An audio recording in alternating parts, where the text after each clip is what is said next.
కరీంనగర్లో కారుకు ఎక్కడికక్కడ బ్రేకులు పడుతున్నాయి. నేతలు ఒక్కొక్కరుగా జారుకునే పనిలో పడ్డారు. ఇప్పటికే బీఆర్ఎస్ నుంచి కొందరు కాంగ్రెస్ బీజేపీ బాట పట్టారు.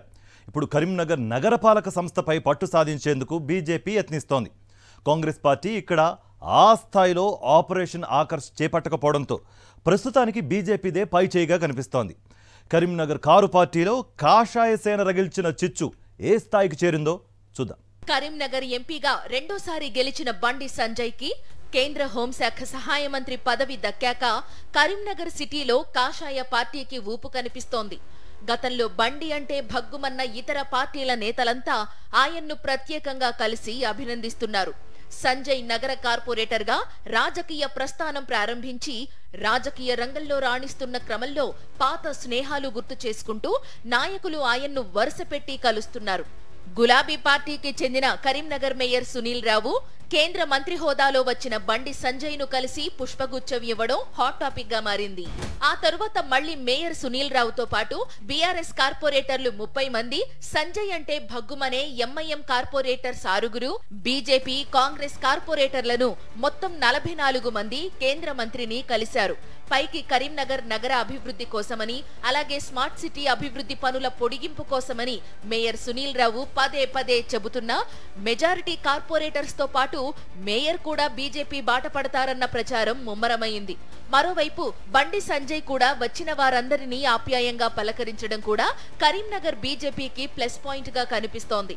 అయితే మేయర్ మాత్రం బండి సంజయ్ ను కలవడం వెనుక ఎటువంటి రాజకీయ ఉద్దేశాలు లేవని కేవలం నగర అభివృద్ధే లక్ష్యంగా ఆయన్ను కలిశామని చెబుతున్నారు. నేను మాత్రం ఈ అభివృద్ధి నాకు ఇంతకంటే గత 4.5 సంవత్సరాల్లో కరీంనగర్ గొప్పగా అభివృద్ధి చేసినాం. ఎందుకంటే రకరకాలుగా నిధులు వచ్చినాయి. అప్పుడున్నటువంటి రాష్ట్ర ప్రభుత్వం నిధులు వచ్చింది, కేంద్ర ప్రభుత్వం ద్వారా స్మార్ట్ సిటీ నిధులు వచ్చినాయి. రకరకాల నిధులతో కరీంనగర్ తీర్చిదిద్దాం.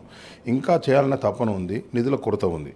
కాబట్టి మాకు అవకాశంగా బండి సంజయ్ గారికి కనిపించినారు. కాబట్టి బండి సంజయ్ గారిని కలిసి నిధుల గురించి తీసుకొస్తే ఇంకా మిగిలిపోయిన పనులన్నీ కూడా పూర్తి చేసుకుంటే కరీంనగర్ నగర ప్రజలు మాకు ఇచ్చిన అవకాశాన్ని పూర్తిస్థాయిలో సద్వినియోగం చేసుకునే ఆలోచన మాకుంది. ఈ రోజు సమావేశానికి రాజకీయాలకు సంబంధం లేదు.